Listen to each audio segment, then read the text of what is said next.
Ndikulandileni abale okondedwa kulingaliro la usiku wa lero, usiku wa pa 6 July 2022. Okondedwa mu usiku wa lero tipitirizabe kuphunzira mawu a Mulungu pamutu onena kuti moyo wa uzimu koma opanda nawo chidziwitso choyenera chimakhala chipweteko, zambiri siziyenda. Ndipo mu usiku wa lero ndi phunziro namba 5 limene likuchokera pa 1 Samuel chapter number 3 ndime yake yoyamba mpaka na ndime ya namba 21.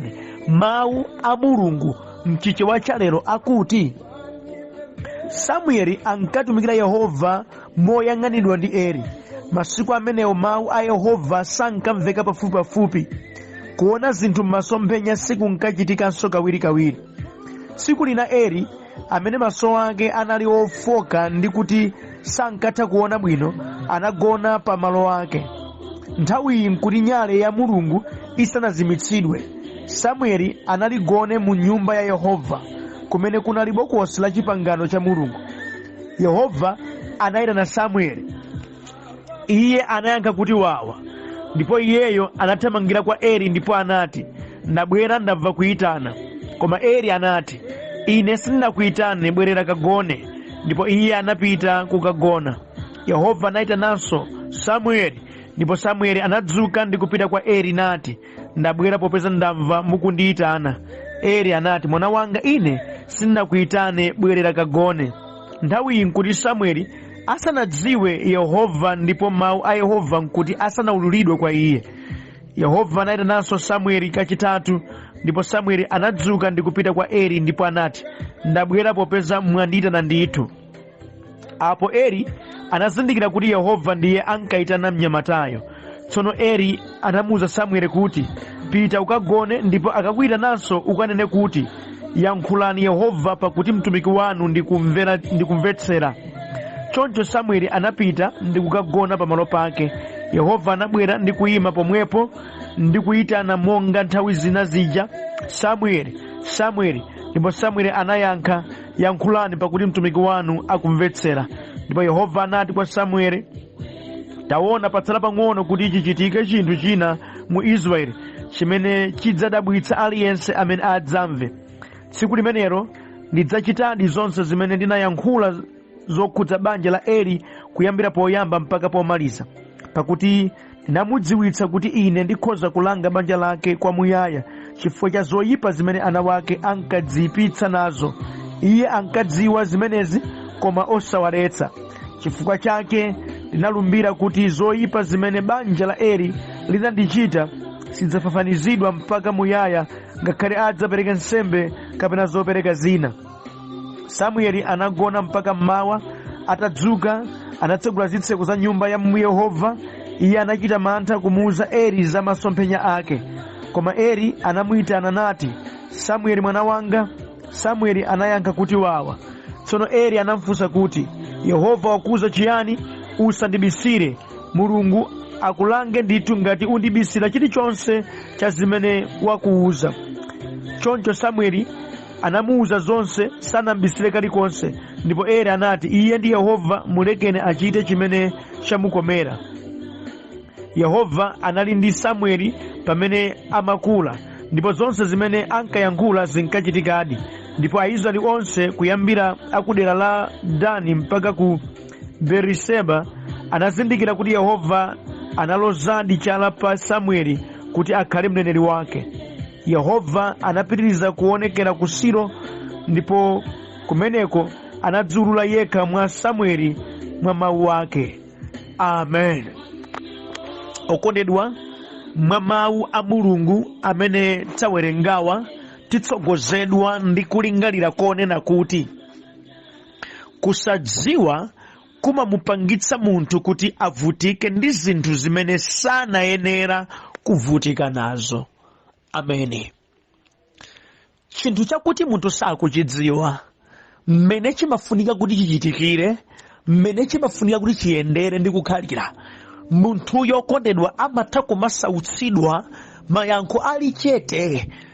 Kusaukaku kumabwera popeza munthu yosadziwa kuti kodi izi ndikhoza kuchita nazo motani. Okondedwa, alipo ambiri amene kunena kwa zoona avutika asautsidwa ndi zinthu zophwekaphweka, koma popeza kuti analibe mayankho a zimenezo mpaka adafika povutika. Nchifukwa kuti kusadziwa, kupanda kwa chidziwitso kumampangitsa kuti munthu akhoze kuvutika ndi zinthu zimene ngati munthuyo mwa tsinkhu lake sadafunika kuti asauke nazo. Ayi, chitsanzo chabwino ndi kusawerenga kwa mawu a Mulungu.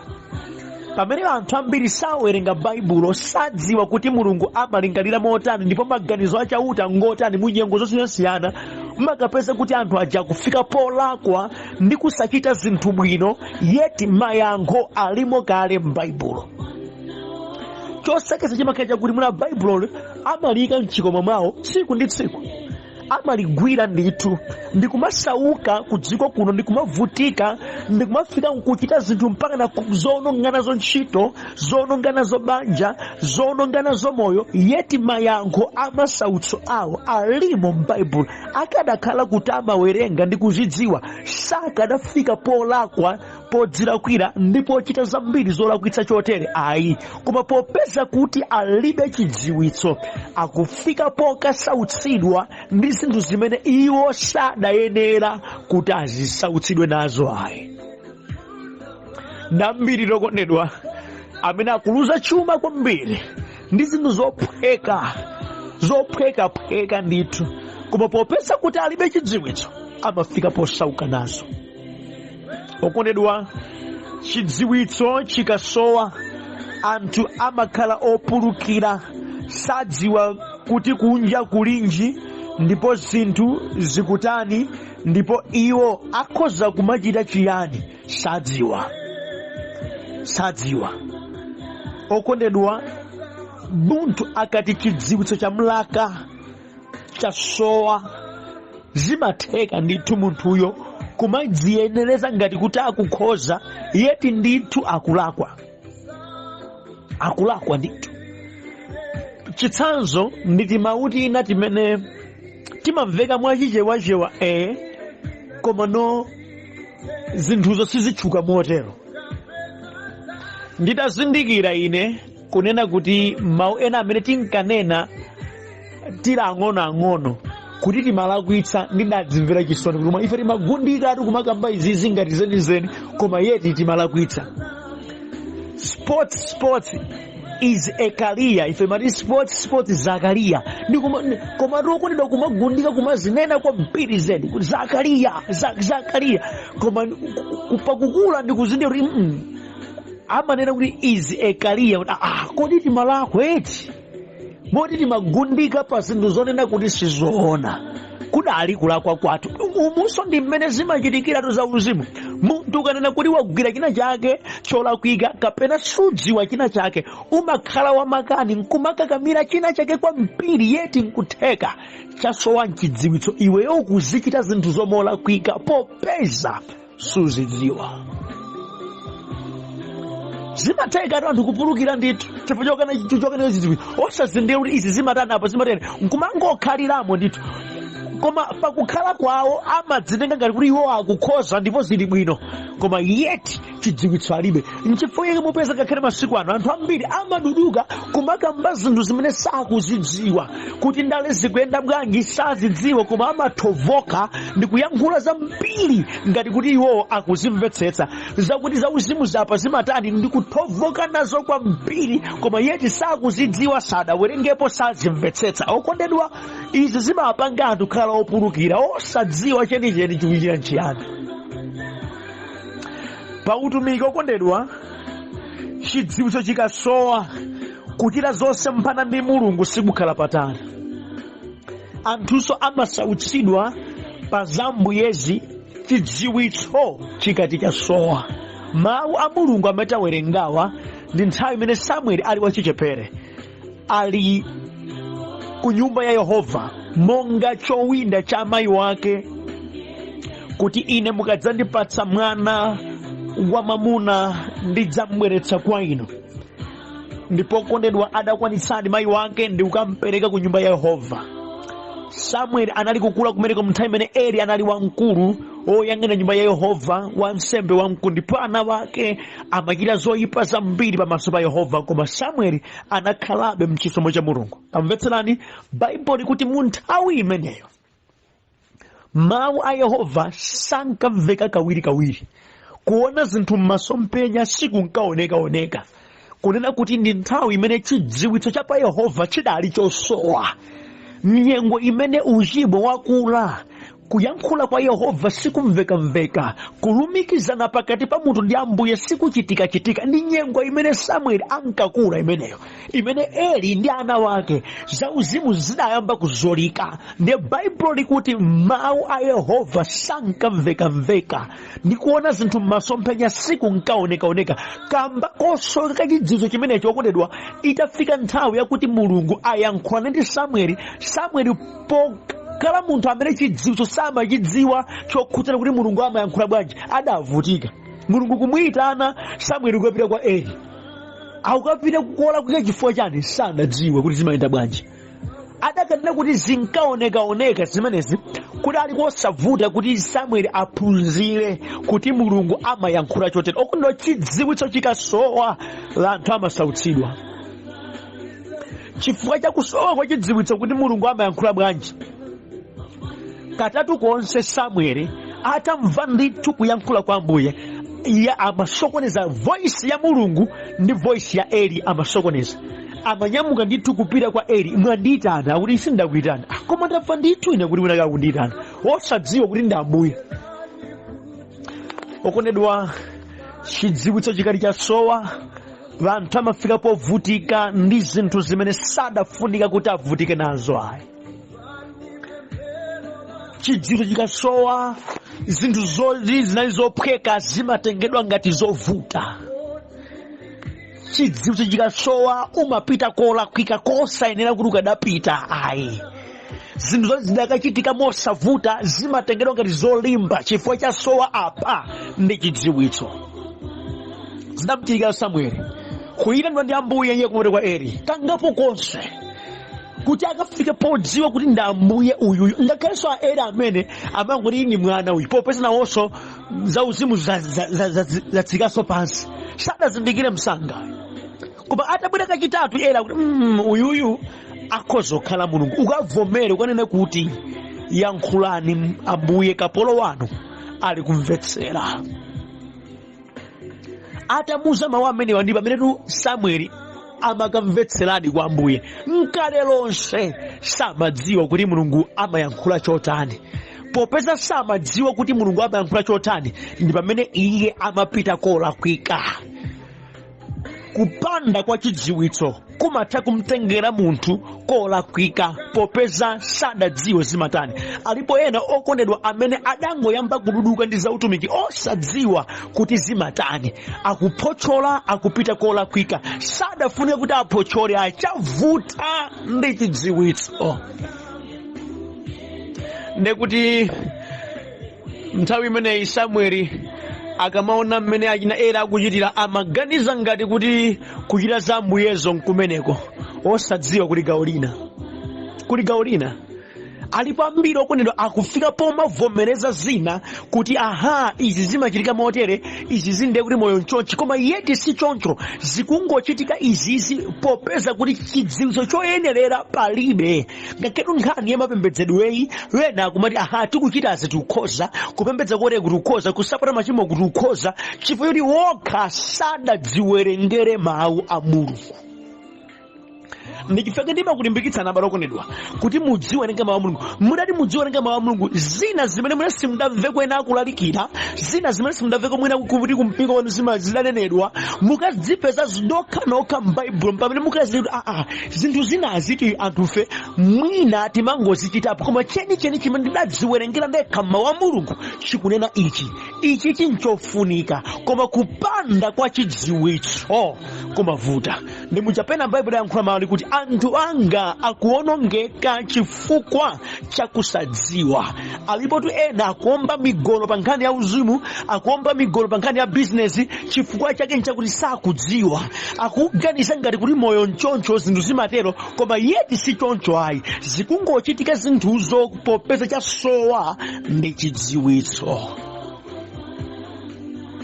Ulanda ulena bado kondedwa. Kudziwa nkofunika. Kuti izi zimayenda bwanji ndipo zimatani ndikofunika. Kupanda kuzindikira chimenechi ndi tsoka lalikulu kwambiri zedi. Munthu makavutika posafunika kuvutika. Munthu masauka posafunika kusauka. Munthu okondedwa umaona zatsoka popa zosafunika kuti uzione zotero zwayi. Zinangofunika chidziwitso. That's why malemba amanena kuti mudzazindikira choonadi ndipo choonadicho chidzakumasulani. Munafunika mudziwe zenizeni ndi ziti zimene zikhoza ndithandiza, zimene zikhoza ndiyendetsa, zimene Mulungu amafuna. Kudziwa zimenezi, chilakolako cha kudziwa chimenechi chinafunika chikhale mwa aliyense, chifukwa ngati munthu sangathe kudziwa adzaloza kolakwika ndithu. Tandimvana balo kondedwa. Ndikwa pafupi ngakhale pa nkhani ya zauzimu kuti munthu apite kutchire kamba kosadziwa. Eri ndi ana wake popeza samadziwa kuti Mulungu zumunyasa bwanji zimene zinkachitika, ankazipeputsa. That's why Mulungu pakuyankhula ndi Samuel akuti Eli ndidalumbira ine kuti machimo ake sisadzafafanizika ngakhale azipereka nsembe, chifukwa iyeyo amadziwa zakuyipa kwa ana wake koma sadawadzudzule, sadawaletse.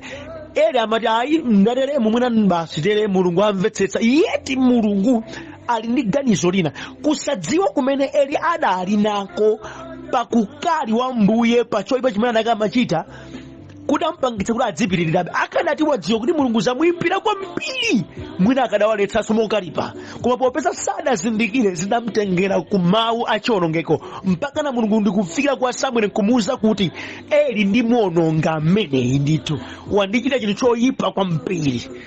Chondiseketsa nchakuti olo atadziwitsidwa Eli akungovomera bodiye nchauta achitezo adziwa. Sadalapekonso hayi, sakugonjaso hayi. Nkena ampatsa chidziwitso chakuti iweyo dzikuvuta chifukwa kulekerera zoteresa. Okondedwa nthawi zambiri tikamachita zinthu zina sitizindikira kuti kodi mu mtima mwa Ambuye mukuti chiyani pa zimene ife tikuchitazo. Tandimvani, Mulungu adafika potsimikiza kumpanga abandon Eli na ana wake ndi kuyamba kumachita ndi Samueli. Adamba kudzionetsera kuti ndi wamphamvu Yehova mwa Samueli.